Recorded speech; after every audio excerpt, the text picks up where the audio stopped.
golaha dhexe ee xisbiga dowladda deegaanka Soomaalida Itoobiya ayaa shalay Mustafa Maxamed Cumar u doortay inuu noqdo madaxweynaha kumeel gaadhka ah ee uu yeelanayo maamulkaasi.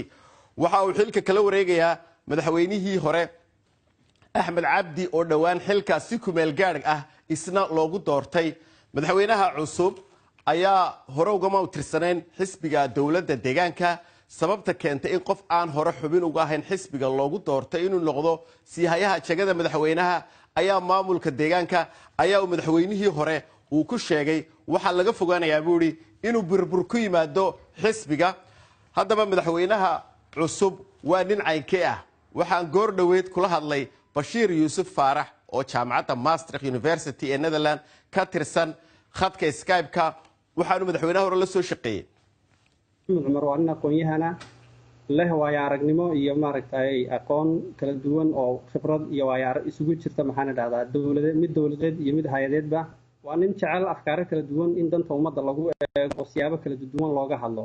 sidaas oo jirta iyo kartida iyo aqoonta iyo hawlkarnimada uu Mustafa leeyahay lama oran karayo keligii baa dadka dhibka ka saari karaya. wuxuu u baahan yahay garab qabasho weyn, wuxuu u baahan yahay in la garab istaago. haddaba waxaa istuudiyaha ila jooga caawa Maxamed Xaaji Ingiriis oo arrimaha gobolkaasi aad ula socda. maxamed ku soo dhawow BBC-da. maxamed madaxweyne cusub la doortay, madaxweynihii horena kumeel gaadh buu haweyn ognahay. maxaad ka filaynaa madaxweynahan cusub inuu ku soo kordhiyo markaad eegto xagga nabadgelyada iyo dib u heshiisiinta siyaasadeed gobolkaasiba? maxamed bidaan aad u mahadsan tahay. Mustafa waa nin aan isnaqaano si professional iyo intellectual labadaba. nin aqoon-yahana oo weyn mutacalimiinta gobolka ugu waaweyn kamid ayuu ahaa. muddo dheerna ka soo shaqeeyay gobolka ka hor intuusan u wareegin UN-ta. waxaan filaynaa waxa ugu weyn uu sameyn doonaa inay tahay horta sidii loo abuuri lahaa gobolka looga abuuri lahaa xasilooni siyaasadeed, nabadgelyada loo dejin lahaa, xasaradihii dhacay loo qaboojin lahaa. wuxuu dhaxlayaa xaalad aad iyo aad u adag oo ay adkaanshaheedu aad u fara badan yahay. waxaa kamid ah dadkii oo aad u kala qaybsan gobolkii, ku kala qaybsan qabiil, ku kala qaybsan siyaasad, nabadgelyadii oo meelaha qaar faraha ka baxday. waana wax caadi ah oo meel walba adduunka ka jira. meel Afghanistan, Iraq, meelo badan oo qalalaasuhu ka dhacay, qaramadooduna burbureen, Congo, Sierra Leone, Liberia, meel walba.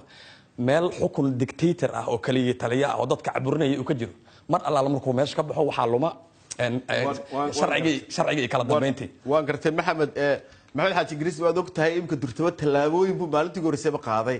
calankiiba wax laga bedelay, magacii gobolka la bedelay. arrimaha iyaga ka waran sidee kula muuqdaan? tallaabo weyn oo dadka isku soo dhaweynaysa ayay u muuqataa. tallaabo midaynaysa Soomaalida gobolka ayay u muuqataa. waxay tahay tallaabo dhiirigelin doonta dadku wax ay wada leeyahay inuu meesha ka dhismo oo dadka Soomaalida gobolka ku nool ay u wada arkayaan waxay isla leeyihiin national belonging, wax qarannimo ay ku wada midaysan yihiin. laba week hor usbuuc ayay ahayd markii si public la aniga laftirkayga aan u qoray in gobolka Soomaalida Itoobiya yahay gobolada Itoobiya oo dhan gobolka xisbigiisa la raaciyo Itoobiya, Soomaalida Itoobiya. halka gobolada kale aysan saa jirin. waan gartay waxaan ku soo gabagabeynay maxamed doorasho leeyahay waxay dhacaysaa 2020ka miyo mustaqbalka sideeba kula muuqdaa doorashadaas inay dhacayseen kale?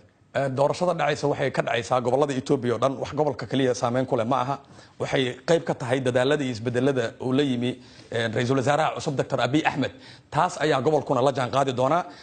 Mustafana yahay ninkii jaanqaadkaas u saldhigi lahaa oo qaadi lahaa. waad mahadsantahay aqoon-yahan Maxamed Xaaji Ingiriis oo inooga waramayay xaaladda gobolkaasi.